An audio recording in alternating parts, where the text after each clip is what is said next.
Tala flavan nei foi tai au Samoa o le whaapoponga o tala lau li tio Polenisia. O le tū malo whale ata numera tasi, le isi leu tū malo o le atuli loa ina le tulu. Lona taunu unga le whai ngā palo ta tele o loma nei. Ina ua whaailoa ane le tū lau le HRPP le momoli atu le fionga le tupu fia. Whamuina o papo. O le fio anga o le pea e tau vaile no fō le tū malo i lalo. O le whaamalu a le Human Rights Protection Party. O le nofo whaleata numera tasi o lo o ele matai, o le fio anga o Vaimoso, le fio ngā manu le ua pa le tāsala tovale, o le fās le whaatua tua le tua Samoa ua tasi. Peitai, ua mai ta wina, le tau vāo matai longa e lua o a fio anga te tele o le itu malo o whaleata tasi, i le pea ma Vaimoso mo le nofo e tasi, o lo la itu malo il palemene.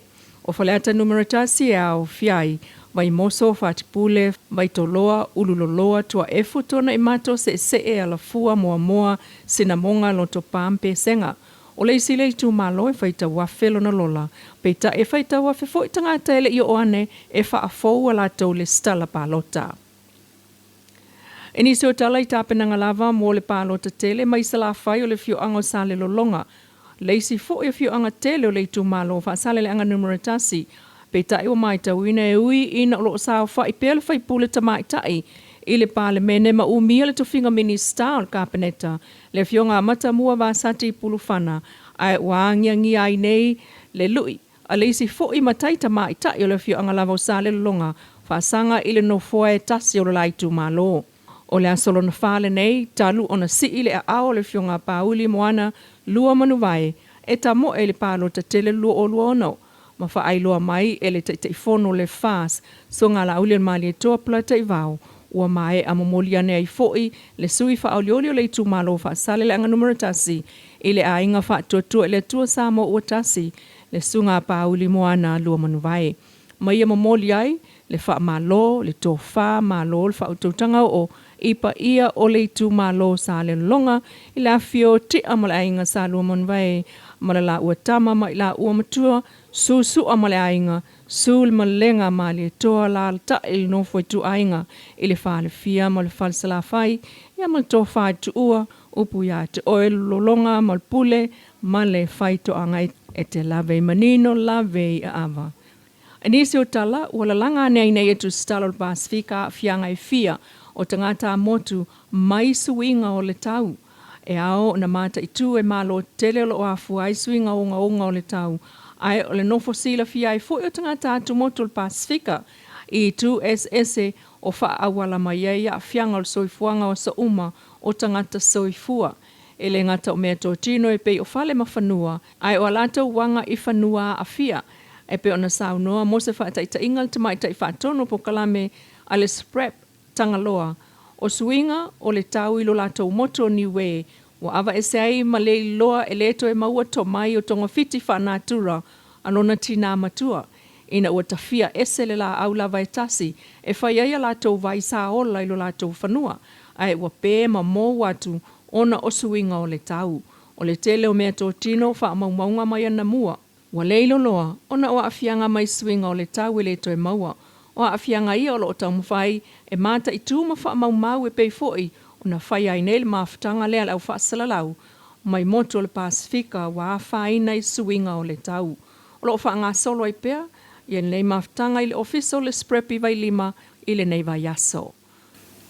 Ua whailo alo ia mai ai nei e le sui whātonu siri awao o na tanga luinga o soifua maloloina, tanga loa Dr. Robert Thompson. I lunga le i tūlau o na tanga luinga, le whaititi ai o le PPCA o le whaamai le talevivini, po le whooping cough i le atunu. Talu mai le masino no ve malu o lua wha, le sawhalau i loa mai ai le PPCA o le whaamai le atunu. E o atu i le whase lau lua sfurfitu le whaitau au whai, o i lātou na whaamaonia ma masalomia, le afia, e pe ona ripoti ai e na tanga luinga.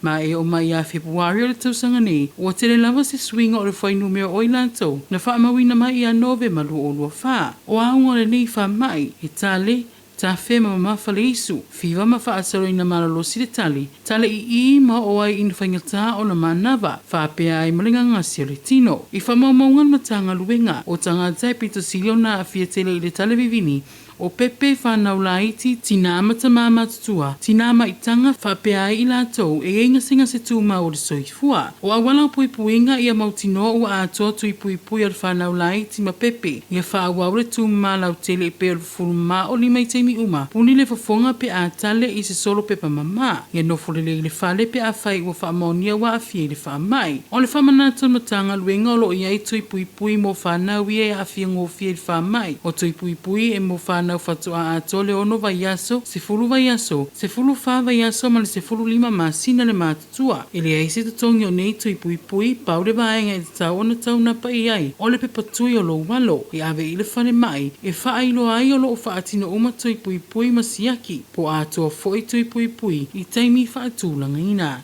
Inisio tala. Ua whailo mai nei al matanga luenga o tupe Samoa i lunga o le lātou i tūlau. Nisi o wala o lo unguru i le atu nuu. E ala i whamtalanga se e winga i aitala fo le atu nuu. Ma i se pepo whamtalanga na whaali ai. O no ngā tupe uma le malo o uma o na whaatulanga ina i toi tutongi.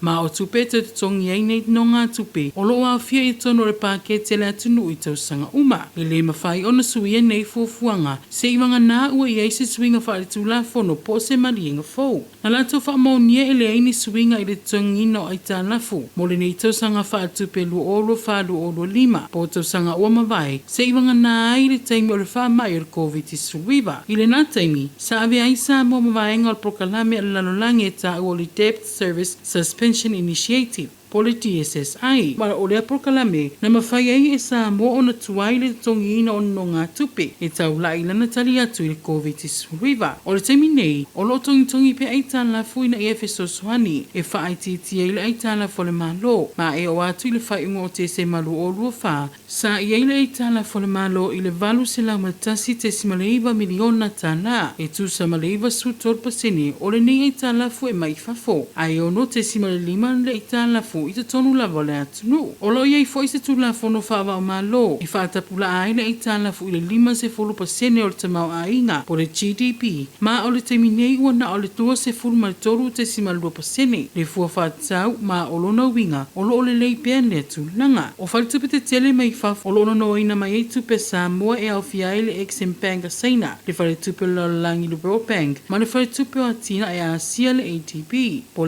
le Unit Trust of Samoa. Po le utos e na o yele pa anga mai te tono le atunu. Talu mai le lua fisu fitu, wa le toino no ina i Samoa nisi e tana fafou. Ai o lea ua whaonga ina fisosoni tau tu people grants, mai pa anga o ati nai. O lona winga, ua mawhai nei ono toino no mai Samoa i le luma nai, pe amana o mia, moni ati nai. Tala nal nei tula, mai lau li tio Polenisia.